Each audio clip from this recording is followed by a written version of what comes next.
Ben dans le fond, quand tout ça s'est arrivé, le bar, les nouveaux livres, tout ça, j'ai lu. Il y a une affaire que je parlais pas tantôt, mais qui était comme secondaire. Mais à travers tout ça, j'avais un Instagram Nick Léger, puis je mettais du temps dessus. J'engageais des amis comme Ariel, une amie photographe que ça fait vraiment longtemps que je connais.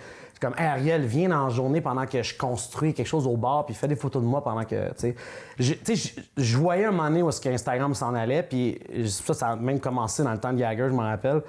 Ma page, elle montait. Je me rappelle 2015, mettons. Ouais, 2014-2015, que tu avais comme 3000 followers, c'était marqué 3K. Là. C'était vraiment un autre game dans ce temps-là. Les chiffres n'étaient pas les mêmes, là. Hein? Les chiffres n'étaient pas les mêmes. Non, vraiment pas. Quelqu'un qui avait 10 000 followers, tu te demandais vraiment comment il avait fait là, dans ce temps-là. C'était comme incroyable. Là, maintenant, c'est sûr, on parle de millions, puis on parle de 100 000. Puis tu as 100 000 followers, t'es pas encore vraiment un gros influenceur. C'est énorme, 100 000 followers, là. C'est débile, là, tu sais. Mais en tout cas, bref. Surtout quand c'est des vrais, là. Ouais, c'est malheureusement, ouais. Mais c'est ça. Fait que dans le fond, je faisais des photos de moi comme en espèce de candide lifestyle de ma journée. Puis les photos pognaient vraiment. Ça marchait. Le monde aimait ça, comme me voir à travers le projet que je faisais, tout ça. Puis il y a du monde à chaque comme semaine, 2 semaines qui disait hey, je te suis sur Instagram, c'est cool ce que tu fais, tu sais. Comment tu as eu tes abonnés, tu sais? Ben, c'est beaucoup de temps, là. Moi, j'engage des photographes, je me prends en photo. Dans ce temps-là, les stories n'existaient pas, c'était vraiment que ton feed. Fait que stories, c'est arrivé seulement dans 2016, mais c'était vraiment des photos. Les hashtags, ça marchait tellement bien dans ce temps-là. Il y avait beaucoup de choses aujourd'hui que, ben, first, il n'y avait pas d'algorithme. Fait que, ben, il y en avait une, mais c'était vraiment plus soft. Puis le monde me demandait tout le temps comment j'ai fait ça.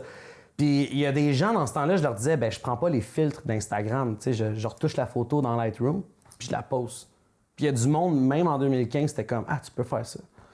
J'étais comme, OK, il y a du monde qui ont vraiment aucune idée comment ça marche, cette plateforme-là. Puis dans ce temps-là, il y avait quand même 250 millions de monthly users. Là, on est rendu à 500 daily users, mais quand même, il y avait quand même beaucoup de monde qui s'occupait de ça. Il y avait beaucoup de monde sur Instagram, mais le monde ne savait pas comment poster et tout ça. Fait que quand j'ai lâché le Safe House, tout ça, j'ai commencé à vraiment comme mettre du temps là-dessus. Puis je me rendais compte qu'il y avait des pages qui montaient un petit peu. Puis je me suis dit, si tout le monde rush à faire des photos sur Instagram et qu'ils ne comprennent pas trop comment avoir des followers puis de meilleur engagement, je peux sûrement aller prendre quelqu'un que je pense qu'il peut y arriver, puis je vais tout mettre mes idées puis mes tu sais, comme pas mes secrets, mais mes stratégies.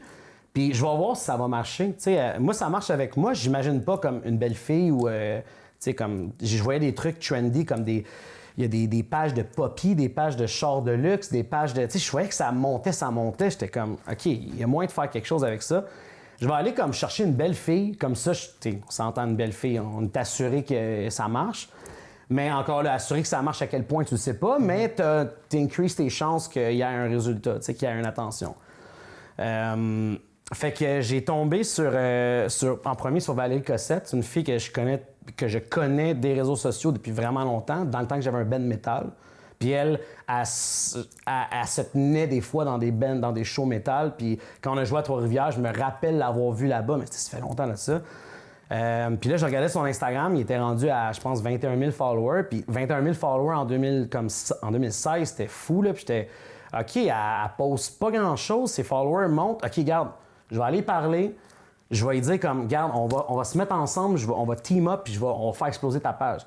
Elle était tellement réticente là, au début, elle était comme, ben là, je sais pas, qu'est-ce que tu veux faire? Puis là, je comprends pas trop. Puis elle comprenait pas pantoute qu'est-ce que je voulais faire. J'étais comme, je veux exploser ta page. C'est simple. Je veux que tu aies 100 000, 500 000 followers, même 1 million de followers si on est capable. Puis elle était comme, 1 million de followers, je sais jamais capable d'avoir ça.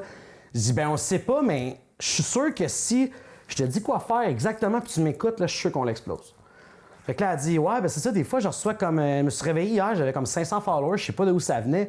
Là, je pogne sa page, je regarde ses trucs, je dis, ben, t'as eu un shout-out d'une page de tatou. Je dis, comment t'as eu ça? Puis comme j'ai aucune idée. Je dis, OK, ben, regarde, on va leverage ça, on va aller chercher les pages de tatou, on va les contacter, puis on va commencer de même. Fait que Val, au début, était comme, OK, ouais, on va l'essayer, mais c'est complètement en dehors de sa zone de confort. Elle faisait des photos comme tout le monde pour le fun, mais sa page montait tranquillement, puis elle se demandait comment, tu sais, pourquoi. Fait que j'ai commencé avec elle. J'ai donné comme des petites astuces sur comment, c'est con, mais comment faire un meilleur selfie, comment faire une plus belle photo qu'une meilleur éclairage. Mais mon background de photographe sortait très bien. C'était comme, non, il manque d'éclairage. Tu sais, OK, les photos sont toujours dans ta cuisine. Va dans ta chambre ou va dehors. Tu sais, comme un moment donné, comme ça prend de la... Puis là, j'ai dit, garde, on va t'en faire des photos, je vais en faire de toi. Comme ça, tu vas avoir des vraies photos d'un photographe, ça serait pas un selfie. Fait que j'ai fait des photos d'elle, ça a marché un peu, mais je voyais que le monde était vraiment habitué à ces selfies, tu sais. Fait que j'étais comme, bon, mais regarde, on va y aller dans le selfie, mais tu vas vraiment comme y aller plus professionnel, plus comme un élément supérieur.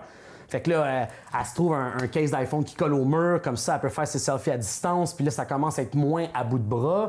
Les photos deviennent de plus en plus belles. Puis là, les pages de tatou commencent à faire des shout-outs, faire des shout-outs, faire des shout-outs. Après ça, des photos de babe, de belle fille, des photos de tatou, des photos de babe tatou, des photos de... Puis là, sa page, elle monte, elle monte, elle monte. On est rendu à 100 000 followers. Ça fait comme 1 mois et demi, même pas qu'on travaille ensemble. Elle, la capote est comme, aïe, 100 000 followers. Comme, qu'est-ce que... OK, mais là, elle voyait qu'il y avait vraiment un potentiel à exploser ça parce que si on l'a eu en 1 mois, ça se fait un autre mois, puis un autre mois, puis un autre mois, tu sais.